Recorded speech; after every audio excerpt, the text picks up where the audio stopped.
আসসালামু আলাইকুম। আমি নাইম দক্ষিণ কোরিয়া থেকে।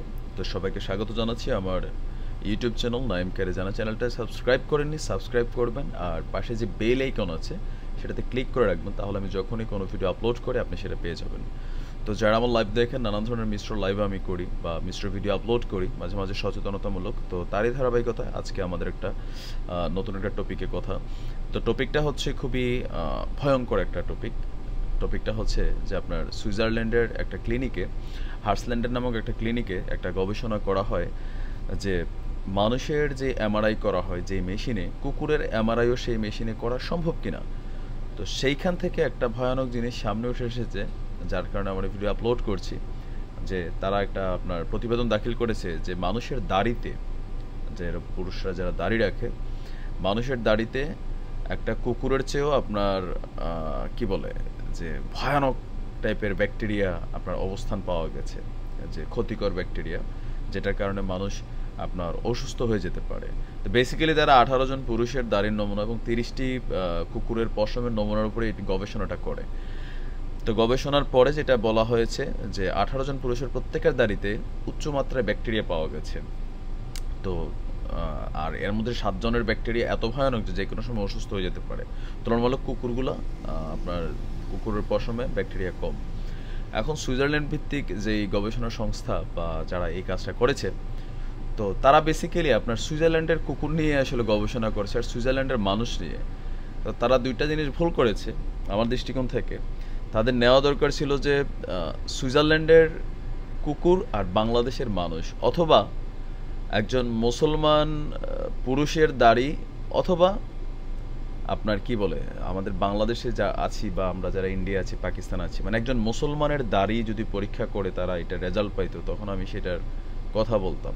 এখন তারা বাংলাদেশের একটা কুকুর, ইন্ডিয়ার একটা কুকুর, পাকিস্তানের একটা কুকুর, মিডল ইস্টের দেশের যে আমাদের যেই গরিব দেশগুলো আছে ওইখানের কুকুরের গায়ের যে পশম থাকবে, আমার মনে হয় যে ওটা স্ক্যান করলে স্ক্যানার মেশিন ফুটতে যাইব যে এত পরিমাণ ব্যাকটেরিয়া উপস্থিতি পাওয়া যাবে। আর অপরপক্ষে একজন মুসলমানের দাড়ি আর একজন ইয়াহুদি খ্রিস্টানদের দাড়ির মধ্যে রাত্র দিনে পার্থক্য আছে। কারণ একজন মুসলমান সে 5 ওয়াক্ত নামাজ পড়ে, কমপক্ষে 2 থেকে 3 ওয়াক্ত তো পড়ে, তার দাড়িটা প্রতিদিন সুন্দর করে সে অজু করার সময় কি বলে ধোয়।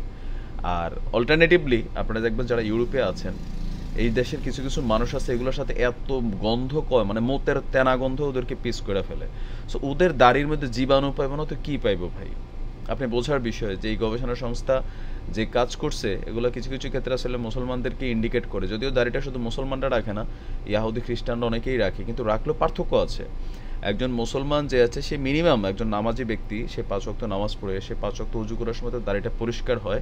তো সেইখানে আসলে কোনো রকম ক্ষতিকারক ব্যাকটেরিয়া জীবাণুর অস্তিত্ব পাওয়া সম্ভব না। আর তারা যে 18 জন নিয়ে গবেষণা করছে, আমি শিওর এগুলো মদখোর, আপনার ওই যে থাকে না মদ খাইয়া রাস্তাঘাটে শুয়ে থাকে, হ্যাঁ, মহিলার সাথে কি করে না করে, হাতে গোসল করে না 5 দিন, এরকম টাইপের কোনো দাড়িওয়ালারে নিশ্চয় পাইছে যে মদ খাইয়া আপনার এরকম কি আপনি দেখেন ইউরোপে যারা থাকেন, খাইয়া আউলাই থাকে, আউলে লুটটা মুটটা ফালাইয়া আপনার দাড়ি দুড়ি ভিজাই রাখে। তো ওই রকম মানুষের দাড়ি থেকে তো জীবাণু পাবেই। একজন মুসলমানের দাড়ি নিয়ে তাদের গবেষণা করা উচিত ছিল, যেহেতু বিবিসির মতো একটা বড় মাপের সংবাদ সংস্থা যারা এরকম একটা নিউজ আপডেট করছে যে মানুষের দাড়ি চেয়েও কুকুরের পশম আপনার নিরাপদ, মানুষের দাড়িতে ব্যাকটেরিয়া বেশি কুকুরের পশমের চেয়ে। তো বিবিসি সংস্থা এটা আমার মনে হয় যে হেডলাইনটা এইভাবে করা উচিত ছিল যে একজন অমুসলিম পুরুষের দাড়িতে আপনার কুকুরের পশমের চেয়েও ক্ষতিকারক ব্যাকটেরিয়া থাকতে পারে। এটা আমি স্বীকার করি, কারণ হচ্ছে যে ইউরোপে আপনার বা আমরা যেসব দেশগুলোতে থাকি আপনার দেখা গেছে যে স্বাধীন, মানে আপনার কোনো ধরাবাঁধা নিয়ম নাই, তাদের জন্য আলাদা। তো তারা মদ খায়, আপনি দেখেন ইউরোপে যারা থাকেন পাশে দিয়ে মানুষ হেঁটে গেলে কুত্তা বসা গন্ধ করে, তো তার দাড়িতে ভালো কিছু কী হইব ভাই? ওই সংস্থার প্রতি আমার এই ভিডিওতে তারা দেখবে না, তো তারপরেও আমার মনে হয় যে আমাদের বাংলাদেশের যেই জার্নালগুলো আছেন তাদের এটার এগেনস্টে একটা রিপোর্ট করা দরকার বা একটা নিউজ করা দরকার, যে বিবিসির এই নিউজটাতে সুইজারল্যান্ডের যে 18 জন পুরুষরে তারা দাড়ির নমুনা স্যাম্পল ইউজ করছে, যে তারা আসলে কতটুকু পরিষ্কার পরিচ্ছন্ন এবং তাদের মধ্যে কেউ মুসলমান ছিল কিনা। একজন মুসলমানের দাড়ি হচ্ছে তার সৌন্দর্য, তার সুন্নাহ, তার অহংকার। আমরা হয়তো কেউ ছোট রাখি, কেউ বড় রাখি, ঠিক আছে। তো তারপর একজন মুসলমানের দাড়ি হচ্ছে সৌন্দর্য। দাড়ি নিয়ে কথা বললে আসলে গায়ে লাগবে, কারণ আমি নিজেও দাড়ি রাখি।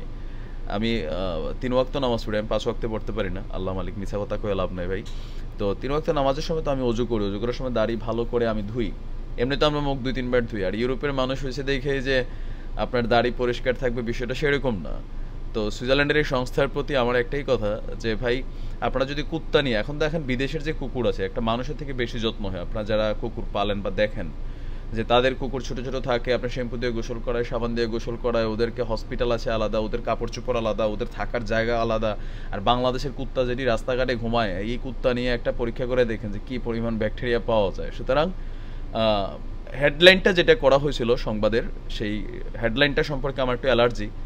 যে তারা যে এই দেশের কুকুর আর যে দেশের মানুষ নিছে, কথা হলো কুকুরগুলা মানুষ থেকে উন্নত চরিত্রের ওই দেশের, আর পরিষ্কার পরিচ্ছন্ন থাকে, সেই কারণে তাদের গবেষণায় এটা আসছে যে তাদের উচিত ছিল আসলে একজন মুসলিমের দাড়ির স্যাম্পল নেওয়া আর পাশাপাশি একটা গরিব দেশের কুকুরের স্যাম্পল নেওয়া, তাহলে তারা টের পাইতো। তো যাই হোক, সবাই ভালো থাকবেন, সুস্থ থাকবেন। পরবর্তী ভিডিওর জন্য চ্যানেলটা সাবস্ক্রাইব করবেন। আজ এই পর্যন্তই। আসসালামু আলাইকুম রহমতুল্লাহ।